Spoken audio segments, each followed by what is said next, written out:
On a perdu, Ségala a perdu encore une fois un de ses illustres fils.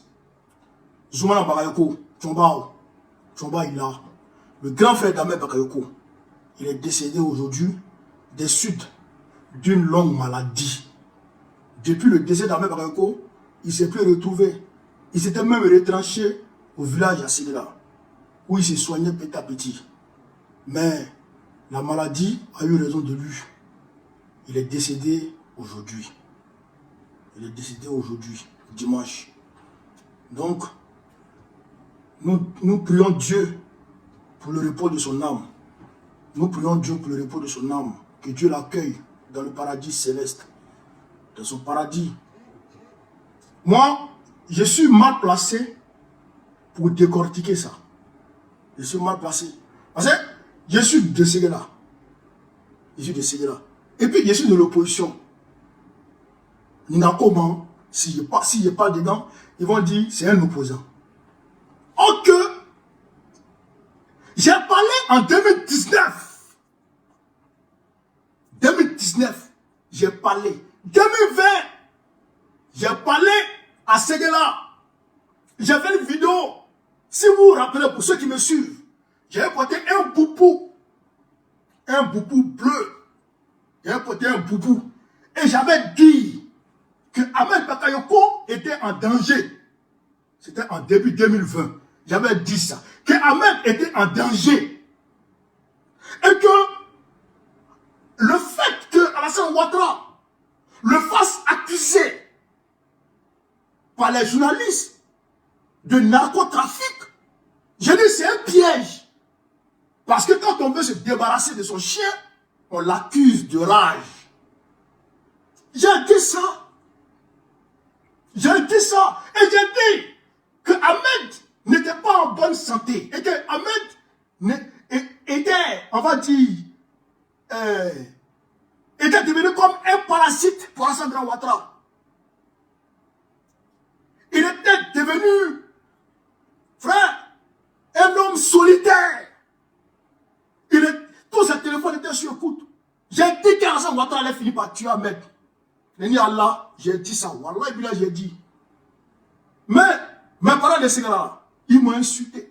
Ils m'ont insulté. Ils m'ont insulté. Ils m'ont même enlevé du village. Ils m'avaient même renié. Ils m'avaient même renié du village. On dit que je ne veux pas dire du village. On dit que je ne veux pas dire du village.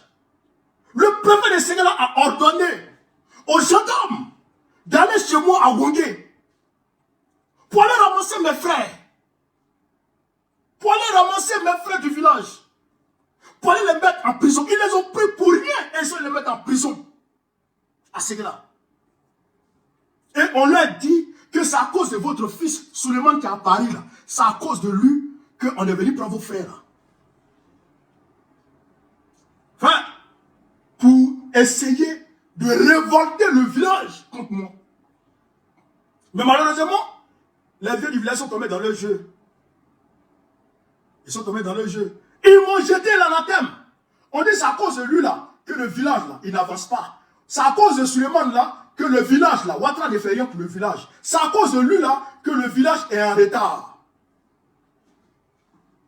Tout ça là, ils m'ont accusé de tout ça. Mais Dieu a fait ce que j'avais dit, ce que je redoutais. C'est réalisé. Ahmed est décédé. Alassane Ouattara l'a tué. Aujourd'hui, après le décès d'Amadou Soumaoro, c'est Zoumana Bakayoko qui le suit. Si je parle dedans, ils vont m'insulter encore. Mais beaucoup ont compris. Beaucoup ont compris que ce n'est pas une histoire de politique. Ce n'est pas une histoire de politique. C'est une vérité absolue. Alassane Ouattara n'aime pas les gens. Il s'est dit que Zoumbag là, il en sait trop. Les mafieux là, quand tu en sais trop là, et ils t'éliminent. Les mafieux, quand tu les gênes, ou quand tu en sais trop, et ils t'éliminent. C'est ça qui est devenu pour Ahmed Bakayoko. Et puis Zoumbag, il est Allah est là. Allah est là. Allah dit Allah est là. Que Dieu les pardonne leurs péchés et qu'il les accueille dans son paradis. Mais, en me voilà cela, ce que je dis à cela, c'est que il est temps maintenant qu'on soutienne nos enfants. Que cela soutienne ses enfants. Et que cela se mette aux côtés de ses enfants. Il est temps, hein? Parce qu'on dit à tout là, on va rester dans ça. Ibe, Koso, Ahmed, d'abord casse, Abouaki, casse, Adams, Ibe, Ahmed, Amadou Soumaro, Zumba, Abe, Kingi, Abe, aujourd'hui, Lili.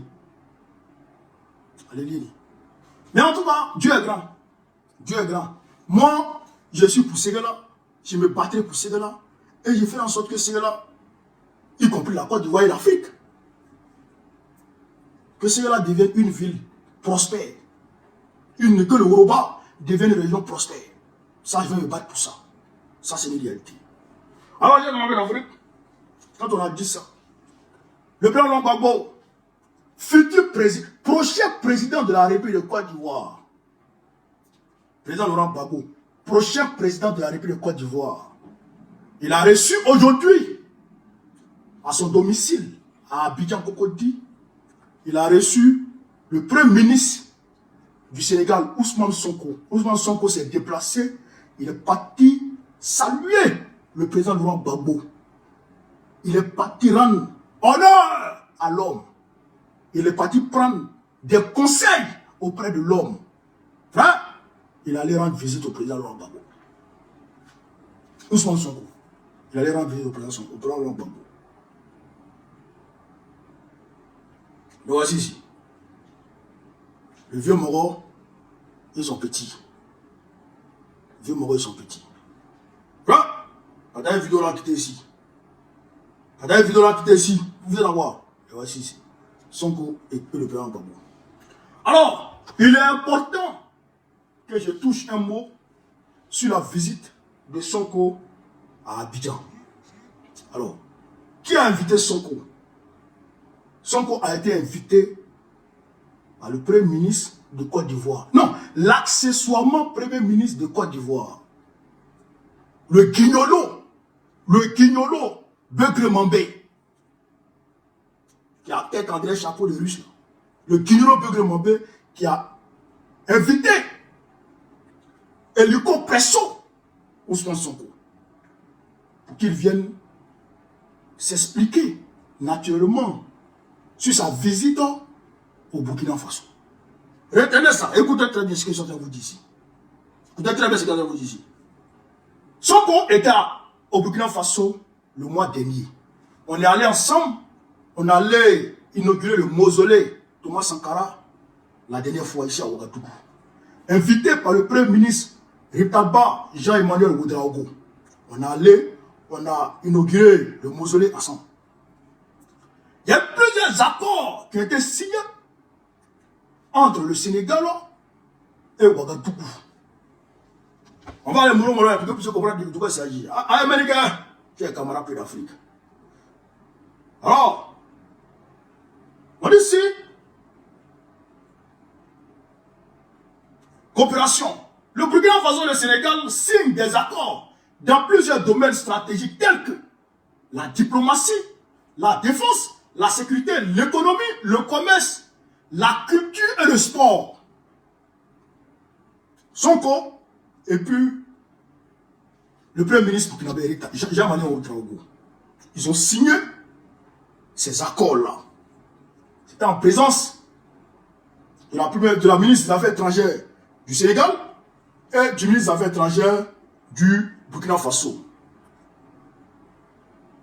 Monsieur Karamoko, qui est très dynamique d'ailleurs. Donc, ils ont signé les accords. Et Sonko a été reçu par la suite par le président du Faso, le capitaine Ibrahim Traoré. Alors, après, on est parti ensemble, on a inauguré le mausolée. Après, Sonko a donné une interview ici, de près de 2 heures, où il a expliqué beaucoup de choses, où il a dit essentiellement que d'ici fin juillet, écoutez très bien ce que je vais vous dire, c'est très important, hein? D'ici fin juillet, que les bases militaires françaises, les bases militaires des pédocriminels, les bases militaires des chercheurs de petites filles à Dakar, les bases militaires des Kodougou, les bases militaires des vagabonds de Sali allaient dégager.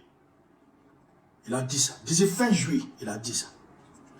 Il a dit aussi que le franc CFA là, ça va partir.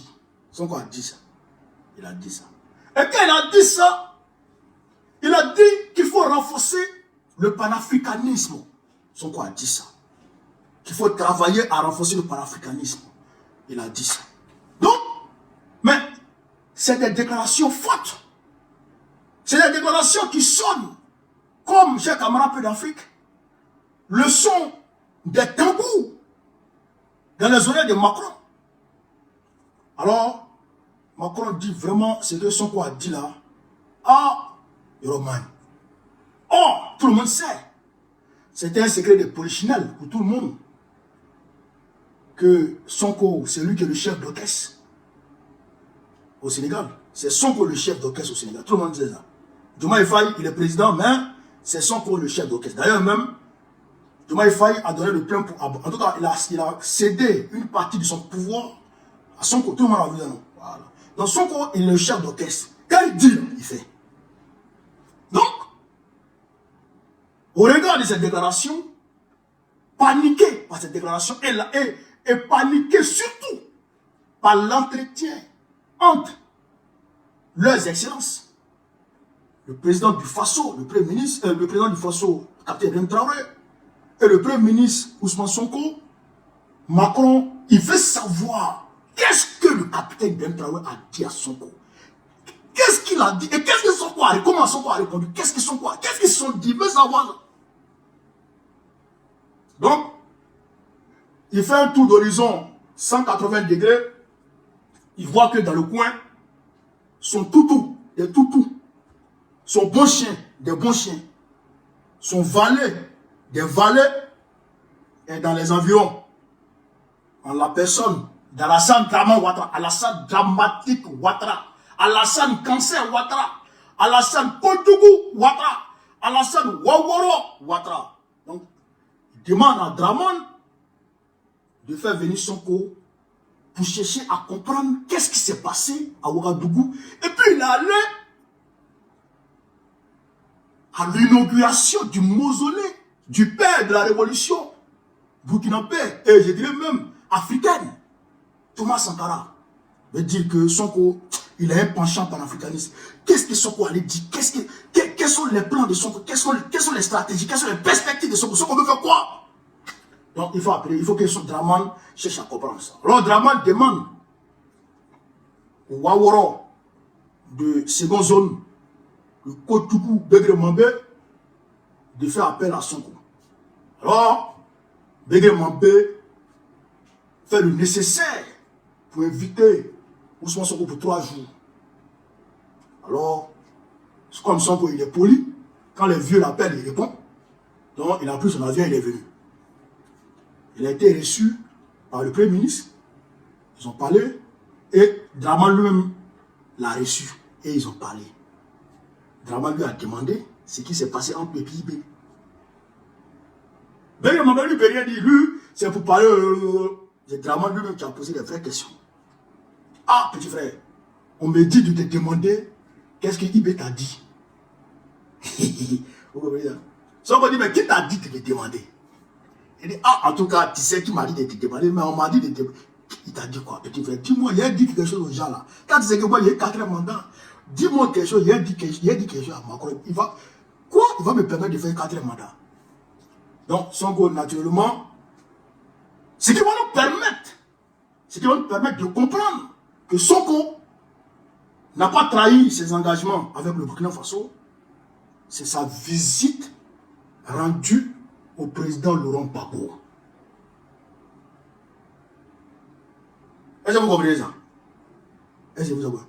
La visite que Sonko a rendue au président Laurent Gbagbo nous amène à comprendre et à réaliser que Sonko n'a pas trahi ses engagements avec le Burkina Faso et il n'a pas trahi ses déclarations qu'il a faites à la télévision burkinabé ici.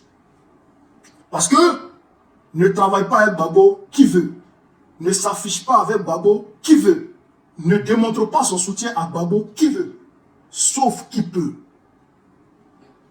Sauf qui peut. Parce que Gbagbo est catalogué par Emmanuel Macron, l'homme battu par sa femme, le petit drogué, El Poudro, je dis bien El Poudro, a catalogué le président Gbagbo comme un homme violent, comme un homme radical. En tout cas, le président Gbagbo est catalogué par tous les mauvais noms d'oiseaux du monde. Vous comprenez ça? Donc, quand quelqu'un s'affiche avec le président Gbagbo, ça veut dire que la personne là, frère, elle est sur une bonne voie vers le panafricanisme. Ah, voilà.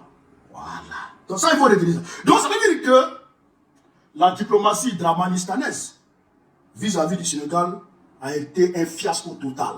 Et le fiasco a été entériné par la visite de Sonko au président Laurent Gbagbo. Premier point.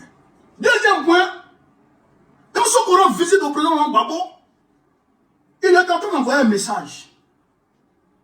C'est un premier ministre en fonction. Un premier ministre en fonction qui rend visite officiellement à un ancien président opposant du président de la République. C'est que son gouvernement là, cette fois, hein, écoutez très bien. C'est comme aujourd'hui là, Ouattara là, son ennemi c'est Gbagbo. En tout cas, lui considère le président comme ennemi, le président Gbagbo le considère comme adversaire.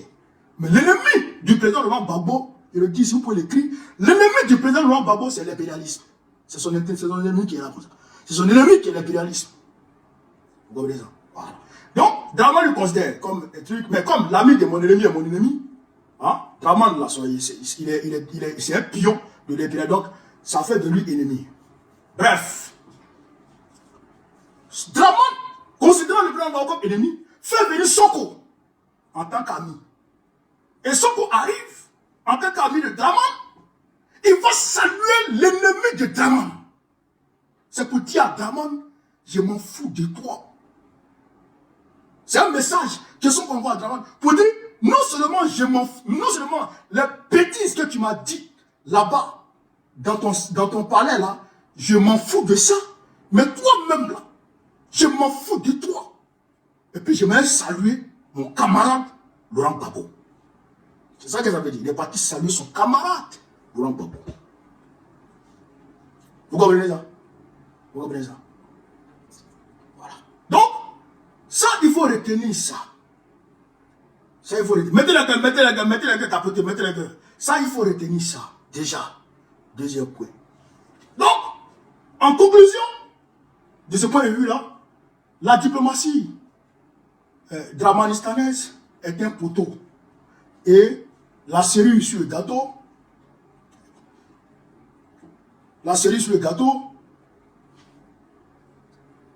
les gens qui sont dans l'opposition, qui jouent les ouréourés là, on leur dit de se ranger, il ne veut pas se ranger là. Voilà la preuve que on n'est pas même chose. Que Laurent Gbagbo là, c'est un 10. Laurent Gbagbo, il mérite le respect et considération de toute l'opposition. Hier, par la force des choses, le président Nicolas Bédié était le boss de l'opposition par excellence. De par son âge et de par le rang qu'il a occupé, par les fonctions qu'il a occupées, il était le boss par excellence de l'opposition. Et tout le monde lui vouait respect et considération au sein de l'opposition. Mais les opposants de 2 jours là, on ne comprend pas. On ne comprend pas. Donc on continue, j'ai rappelé l'Afrique. Alors, Cap Côte d'Ivoire a fait son meeting. La coalition des Blé Goudé, ils ont fait leur meeting. Ils n'ont pas invité le PPACI. Je répète ici, pour que tout le monde entende ce qui se passe. Et que tout le monde comprenne de quoi je parle depuis près de 2 semaines.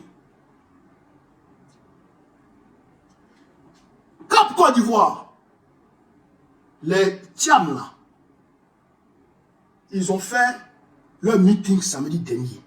Blé Goudé était le président du comité d'organisation. Ils n'ont pas invité le PPACI à leur meeting. Or, nous, quand on faisait notre fête de la Renaissance à Dabou, on a invité tout le monde. Mais eux, ils ne nous ont pas invités. Vous avez compris ça? Vous avez compris? Est-ce que vous avez compris? Voilà.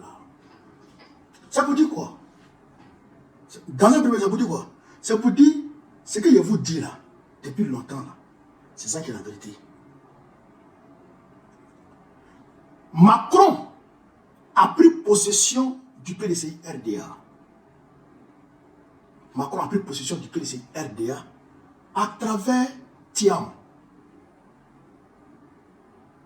Aujourd'hui, Tiam est en France. Il est géré par Macron. Et Macron lui fait croire qu'il va le soutenir jusqu'à son accession au pouvoir. Et donc, comme Macron lui fait croire ça, Tiam est d'accord.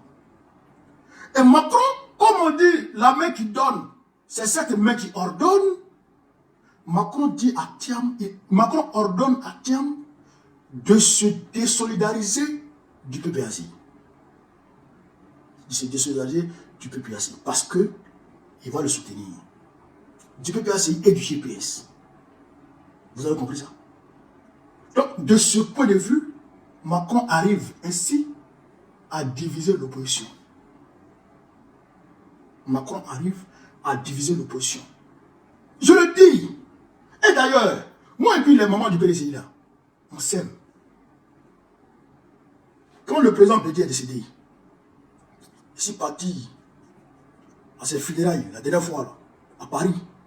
Les mamans du PDCI là, Andrea va m'avaler, tellement qu'elle m'aime. Mais, quand un enfant n'est pas capable de dire la vérité à sa maman, mais c'est qu'il n'aime pas sa maman. C'est qu'il n'aime pas. Mais un enfant doit être complice avec ça. Surtout l'enfant garçon, il doit être complice avec sa maman. Moi, je vous dis la vérité, chère maman du PDCI RDA, chers frères et sœurs du PDCI RDA. Macron manipule Tiam au profit de Draman Ouattara. Parce que quand le PDCI et le PPACI sont dissociés, c'est le RADP qui en profite. Quand le PDCI et le PPACI ne font pas bloc, c'est le RADP qui en profite. Je le dis encore. Alors, donc, si Macron cherche à diviser, excusez-moi, cherche à diviser le PDCI et le PPACI, c'est pour permettre au RADP de faire son passage en force pour pouvoir accéder au pouvoir. Pour pouvoir se maintenir au pouvoir. Afin que, naturellement, Draman Ouattara continue de faire leur sale besogne. Vous avez entendu le président Tiani hier, il a dit, et je cite, des délégations du Niger et du Nigeria, une délégation du Nigeria, une délégation de la France, une délégation des États-Unis, une délégation du Bénin et une délégation de la Côte d'Ivoire se sont rencontrés avec les terroristes dans le lac Tchad. Délégation de Côte d'Ivoire, une délégation ministérielle de la Côte d'Ivoire a pris part à une rencontre des terroristes avec leur maître dans le lac Tchad au Nigeria. Une délégation. Et quand tu écoutes les 3 heures d'interview du président Tchani, tu comprends qu'en réalité, le Bénin et la Côte d'Ivoire et le Nigeria sont en parfaite harmonie avec l'Occident, c'est-à-dire la France et puis les États-Unis de l'anglais, pour, chers camarades de l'Afrique, pour créer et pour entretenir le réseau criminel, le réseau de mercenaires qu'on appelle le terrorisme. Donc aujourd'hui, Dramane Ouattara est trop entré dans le système. Il maîtrise les rouillages du système. Aujourd'hui, Dramane Ouattara est presque indispensable au système. Donc on ne peut pas le remplacer comme ça. On ne peut pas le remplacer comme... Et c'est pas avec Tiam que vous le remplacer. Non, c'est trop facile. Donc, comme si on vous dit dans le noir que Tiam va prendre le pouvoir parce que Macron le soutient, c'est faux. Macron le manipule. Chers mères, chers frères, chers sœurs. Macron le manipule. Voilà la réalité. L'actrice est pure réalité. Zag est là comme ça. Donc, il faut vous réveiller. Hier au meeting, j'ai vu des gens qui ont porté le t-shirt trop c'est trop au meeting du PDC. J'étais content. Parce que les gens ont compris que pour sauver la Côte d'Ivoire, pour faire la volonté d'un Nicolas Bétier, qui a mis tout en œuvre pour épurger les dettes de la Côte d'Ivoire, afin que la Côte d'Ivoire ait un semblant de souveraineté sous sa mandature. Et c'est pourquoi d'ailleurs il a été évincé. Parce qu'il a créé, non seulement il a remboursé toutes les dettes de la Côte d'Ivoire, presque toutes les dettes de la Côte d'Ivoire, mais il a créé le concept consommer ivoirien. C'est-à-dire il faut consommer local et produire ce dont on a besoin, consommer ce qu'on produit. Ce qui n'arrange pas l'Occident. Ça, c'est la volonté de Bédier, ça. Pour faire cette volonté, pour réaliser cette volonté, il faut chasser la France. Il n'y a pas deux solutions. La peste de la Côte d'Ivoire, la gangrène de la Côte d'Ivoire, le cancer de la Côte d'Ivoire, qui ronge notre pays de l'intérieur, s'appelle la France. Il n'y a pas deux. Il n'y a pas deux. Donc, toute personne, toute entité qui va collaborer avec la France est un traître à la nation. Toute entité qui va s'acoquiner avec la France est un traître de la nation. Et ça, il faut que les Africains comprennent ça et les Ivoiriens comprennent ça. C'est la réalité. C'est la réalité. Donc, on ne peut pas aller se réfugier en France, dans les bonnes grâces de Macron, et peut-être lutter pour la Côte d'Ivoire. Personne ne peut donner le progrès aux Ivoiriens. Personne ne peut donner le progrès aux Ivoiriens tant qu'il n'y a pas rupture claire, nette et assumée avec la France. Tu ne peux pas. Par quelle alchimie?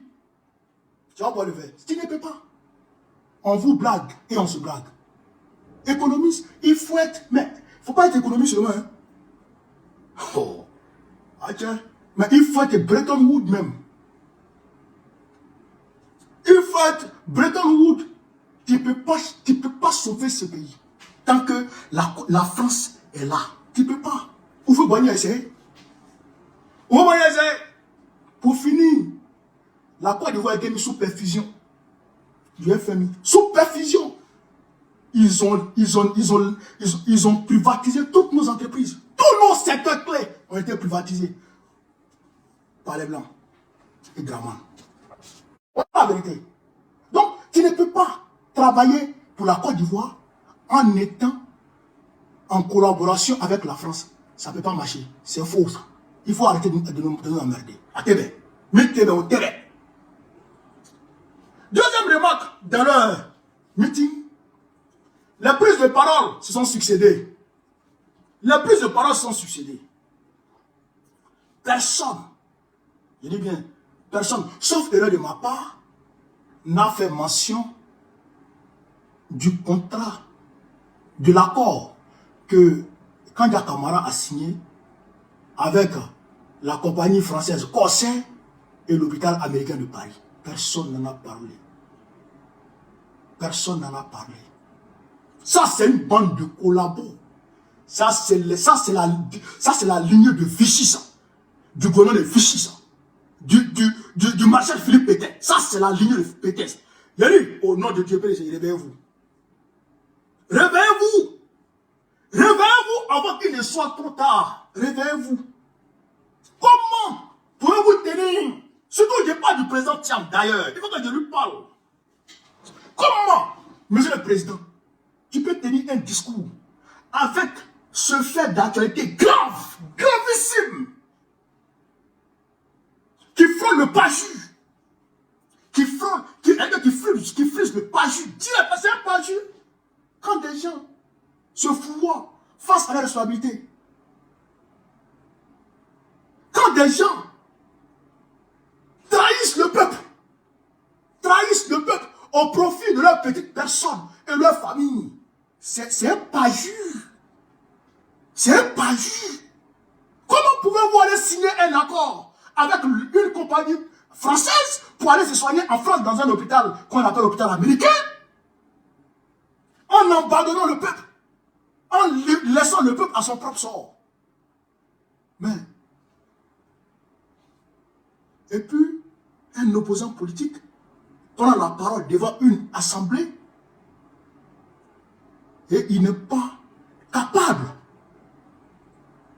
de dire un mot sur ça. Il n'est pas capable de dire un mot sur ça. Vous avez trahi. Draman a trahi le pays de Côte d'Ivoire et vous n'en faites pas mieux que Draman. Vous n'en valez pas mieux que Draman. Vous êtes la même chose. Même type, même tabac. C'est pourquoi je vous dis qu'il y a une manipulation qui ne dit pas son nom entre la France et le PDCRA. La France a pris possession. Mais comment il va parler? Comment il va parler? Comment Thiam va parler de corsaire? Il ne peut pas parler de corsaire.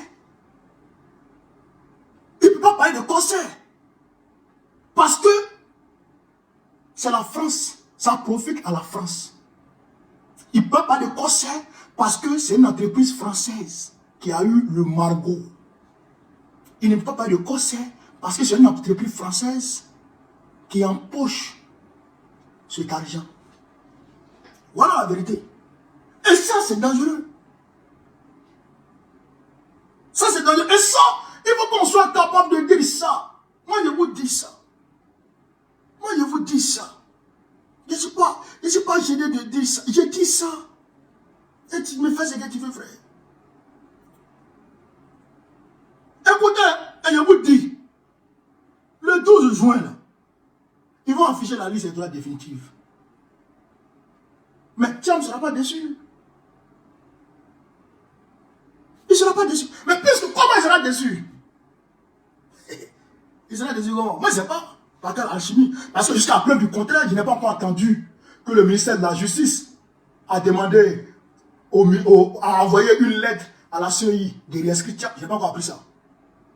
Ils ont juste dit, il est devenu ivoirien. Mais tu es devenu ivoirien, dans la bouche là. C'est quel document qui accompagne? On dit ton certificat de nationalité ne vaut rien. Comment on disera dessus? Hein? Et donc la France va dire non, on va faire pression sur Ouattara. On va faire pression sur Ouattara. Il va le faire. Il faut qu'il le fasse. Ils vont commencer à te tourner. Au moment où tu te rends compte, 25 octobre 2025, jour des élections, Ouattara fait son passage en force. Après, une semaine plus tard, Macron félicite Ouattara. Thiam, tu parles, on te dit dégage de la France. Et puis c'est fini. On passe à autre chose. Voilà le plan machiavélique de la France. Et ça a été. Et c'est un scénario qui sera rejoué, puisque ça a été fait avec le Premier ministre Guimzo en 2020. On a tous vu ça. Vous comprenez ça? Donc, camarades d'Afrique, il faut que le PDCI, les militants du PDCI, se réveillent et qu'ils se mettent véritablement en ordre de bataille pour chasser la France de la Côte d'Ivoire. C'est ça qui est la réalité. On doit chasser la France de notre pays. Il n'y a pas deux médicaments. On doit chasser. Parce que c'est la France qui va armer les microbes pour tirer sur les Ivoiriens. Et nous, comme on sait ça, si un Ivoirien tombe, on sait où on peut répondre. On sait où on peut répondre. Les biens du Macron sont là. On sait où on peut répondre. On sait ce qu'on va faire pour répondre à nos morts. C'est-à-dire, ce sera du 1 pour 1 dent pour dent. Ça ne sera pas de la plaisanterie, ce sera 1 pour 1 dent pour dent. C'est ça qui est la réalité. Tu nous touches, on t'allume. On ne sera plus passif. Ça, c'est fini, ça. Voilà. Donc, voilà ici ce qui s'est passé au meeting de, comment on appelle ça, de CAP, hier. Et je vous ai dit que Bleu Goudé, il est tenu par les couilles, par Draman. Ça, là, il faut que les gens comprennent ça. Il est tenu, il est contrôlé par Draman. Non, il y a des choses qu'il ne faut pas blaguer. Il faut dire, il est contrôlé par... Le lieu, il ne peut rien créer. Il ne peut rien créer. Ça, ce sont les proxys de la France, de Draman, ça. Il fait partie des proxys de Draman. Les Bleu-Bouillères. Donc, ça, il faut comprendre ça. De façon... Bref, on va faire un tour de vision sur le discours du président Tchani. Hier, le président Tchani a parlé. Il dit la frontière entre le Bénin va rester fermée jusqu'à ce que les Français dégagent. Ça, c'est la vérité. Il dit les Français vont chercher des mercenaires pour venir les déverser dans le Sahel. Dans le Sahel. 400 sont venus d'abord. Et puis 300 ont été envoyés par la suite au Bénin. C'est eux qui ont attaqué les militaires béninois à la frontière. Et donc la France a suggéré aux militaires béninois de reculer pour faire un repli en profondeur. C'est ça, non, qu'il a dit. En termes militaires, un repli en profondeur, je pense bien.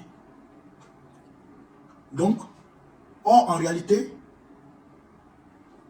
la stratégie la plus simple, c'est de travailler de concert avec les pays de l'AES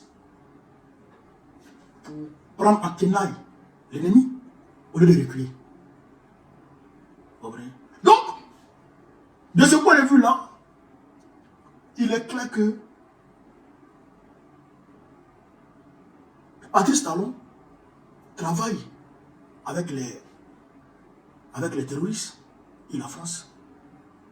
Il est de mèche avec les terroristes. Il vient là de céder une partie de son territoire aux terroristes comme base arrière. Je l'ai dit sur Afrique Média, mais il y a un gars qui discutait avec moi de façon. Le butin que les terroristes ont exhibé après l'attaque dans le nord du Bénin, c'est une manière de se ravitailler sur les militaires béninois pour ensuite venir attaquer l'AES. Est-ce que vous comprenez? C'est ça la réalité. C'est ça la réalité. Donc, chers camarades, ceux qui sont du Bénin, il faut vous lever. Il faut vous lever pour chasser Patrice Talon. Mais si vous ne chassez pas de Patrice Talon, le Bénin, il sera toujours endeuillé. Et ça, c'est pas bon. Ça, c'est pas bon. Pour la Côte d'Ivoire, vous savez que Alassane Ouattara recrute les Ivoiriens comme mercenaires. D'abord à la solde de l'armée française, puis à la solde de, comment on appelle ça, de, comment on appelle cela même, des armées privées, comprenez? Des sociétés militaires privées, voilà, des sociétés militaires privées de l'Occident. Et quand ceux-là les recrutent, ceux-là recrutent les Ivoiriens, ils vont ensuite donner ces Ivoiriens-là aux chefs terroristes afin qu'ils travaillent ensemble pour déstabiliser les pays de l'AES. Vous comprenez? En somme, il ressort des propos du président Abdoulaye Tchani que la Côte d'Ivoire et le Bénin travaillent de concert avec, comment on appelle ça, avec les États-Unis et la France pour déstabiliser l'AES. Je répète, il ressort des propos du président Tchadi que la Côte d'Ivoire de Dramane Ouattara et le Bénin de Patrice Talon travaillent de concert avec la France et les États-Unis pour mettre en place un réseau de mercenaires sous le manteau terroriste pour déstabiliser l'AES. Parce qu'ils ne sont pas d'accord que 3 pays de l'Afrique se mettent ensemble pour un seul et même objectif. Ça veut dire le développement, le progrès pour les peuples. Ils ne veulent pas ça. Parce que la France considère les pays africains comme ses colonies encore. Macron bat pied là. C'est Macron qui nous considère comme ses colonies. Tiens! Souvent quand il pense même matin, il fait mal. Un homme qui est battu par sa femme, vieille go comme ça, et le chiffre comme ça, devant les gens. C'est lui qui va nous gouverner. À quoi les Dramane? À quoi les Patrice Talon? C'est pourquoi les hommes d'affaires ouïa de toute façon. Il ne faut pas donner ton pays. Hein. Il ne faut pas donner ton pays aux gens qui ont travaillé dans les institutions de Bretton Woods, dans les institutions internationales. Il ne faut pas leur donner ton pays. Hein. Il ne faut pas leur donner ton pays. Parce que ils ont des intérêts personnels. Ils ont des biens qui sont placés chez eux. À partir de ce moment-là, ils vont te faire chanter à partir de ces biens-là. Moi, mon argent a été bloqué par la France. Mon argent a été... Ils ont bloqué mon compte. Clôturé mes comptes. Matin bonheur, ils ont limé mes comptes. Bao. Ils ont limé matin bonheur. Vous comprenez ça? Pourquoi? Parce que je ne travaille pas pour eux. Et je ne veux pas travailler pour eux. Je les allume. Et je dis la vérité, je travaille pour l'Afrique. Donc, imaginez ceux qui ont des biens. Le président Théodore Obiang, le président équato-guinéen, vous avez vu comment Macron, la France a saisi ses biens. Vous avez vu comment la France a saisi ses biens, non? Voilà, parce qu'il s'est révolté contre la France. Mais Laurent Gbagbo qui est là, Laurent Gbagbo qui est là, si ce n'est pas à maman, il ne sait pas où la maison encore. Laurent Gbagbo qui est là. Si ce n'est pas à maman, il ne sait pas où la maison. Maman est bien Abidjan. Si ce n'est pas maman est bien Abidjan, il ne sait pas où la maison. Hein? Tu vas aller construire une maison à Paris. Dramane là, quand il va à Paris, en France, il va à Mougins. À Mougins, il a sa maison là-bas, il va dormir là-bas. À Cannes, il a une maison là, il va dormir là-bas. Dans le 16e, il a un immeuble entier. C'est Dramane qui va refuser ce que la France veut. Tu veux qu'il saisit ses biens? Sa femme Chouane, elle n'a pas dit faire bordel. Elle n'a pas dit faire bordel. Chez Ouma Bongo, au Gabon là-bas. Elle a détourné l'argent des vieux là. Elle n'a pas dit mettre à la maison. Elle a fait bordel avec Oufoué Boigny.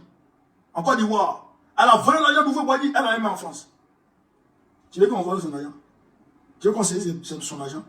Avec tout le sacrifice cuissal qu'elle a consenti. Tu veux qu'on saisisse son argent? Tu veux qu'on plante son argent?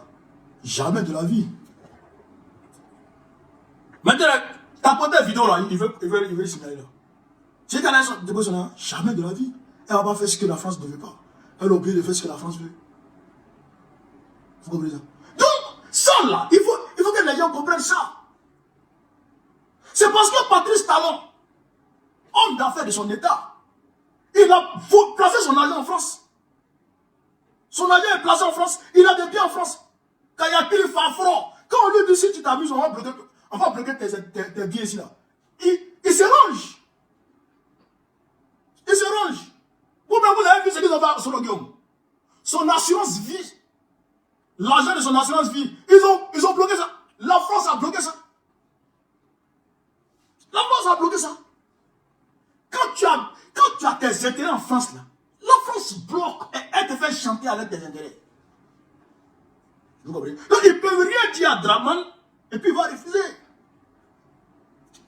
Tout ce qui se passe là, c'est la poudre de près les pépins. Tout ce qui se passe, la France est fâchée contre Dramane. Ah, la diplomatie de Thiam. Il y a des PDCI même, il y a des militaires de PDCI même qui disent que c'est Thiam qui a fait que Baokone a été libéré. Ah, tiens! Comment tu peux dire ça? Il y a des gens qui écrivent ça ici dans mes commentaires. Que c'est Thiam qui a pistonné pour que moi je sois libéré. Ah! Mais si c'est Thiam qui avait qu'il soit libéré, pourquoi le lendemain, pourquoi en même temps ils m'ont assigné à résidence? Si c'est Thiam qui avait qu'il soit libéré, pourquoi en même temps le préfet du Val d'Oise s'est saisi du dossier? Si c'est Thiam. Ce qui m'a fait libérer de France,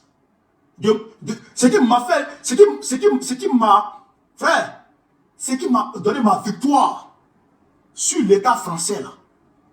Frère, je vais vous dire ça. 1. Dieu d'abord. 2. Laurent Gbagbo. 3. Le peuple africain. 4. Mes avocats. 5. La juge. La juge qui a été intègre.